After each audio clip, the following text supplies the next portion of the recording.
अब उज्जैन में भी दुकानदारों को लगानी होगी नेम प्लेट, यहाँ तो मोबाइल नंबर भी लिखना होगा। उत्तर प्रदेश में कांवड़ यात्रा को लेकर दुकानदारों के लिए एक नया नियम जारी हुआ। नाम लिखने का मध्य प्रदेश के उज्जैन के मेयर ने भी अब यही किया है। कहा, इस आदेश का मकसद मुस्लिम दुकानदारों को निशाना बनाना नहीं है। इसके पीछे की क्या वजह बताई उन्होंने। उत्तर प्रदेश के बाद मध्य प्रदेश के उज्जैन में भी दुकान के मालिकों को अपने नाम और फोन नंबर वाली नेम प्लेट लगाने के लिए कहा गया है। उज्जैन के मेयर ने कहा कि आदेश को न मानने वालों पर 2000 रुपए जुर्माना लगाया जाएगा। दूसरी बार उल्लंघन पर 5000 रुपए का जुर्माना तय किया गया है। इससे पहले उत्तर प्रदेश के मुख्यमंत्री योगी आदित्यनाथ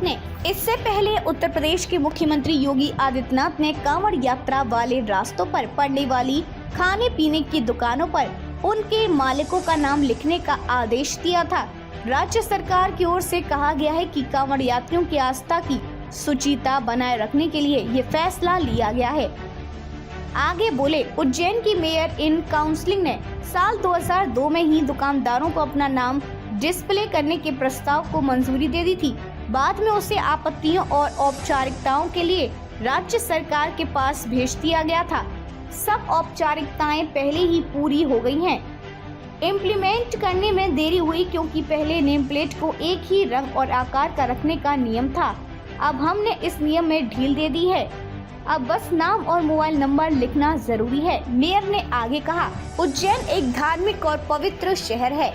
लोग यहाँ धार्मिक आस्था के लिए आते हैं।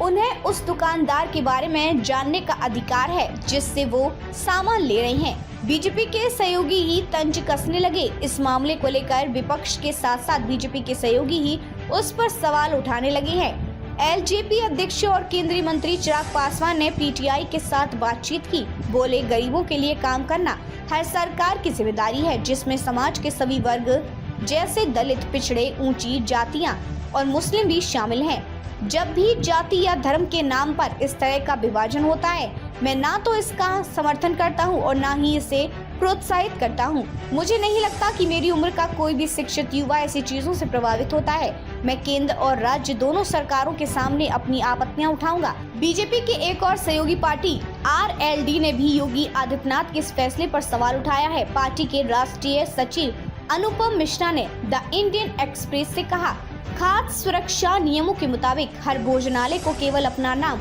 और अपने उत्पादकों की डिटेल का डिस्प्ले करना होता है। अगर नियम लागू करना है तो इसे लाल या हरे सिंबल के साथ शाकाहारी और मांसाहारी में डिवाइड किया जाना चाहिए, जैसे खाने के पैकेट पर होता है। हमारे देश में अलग अलग समुदाय के लोग हैं और सद्भाव बनाए रखना चाहिए।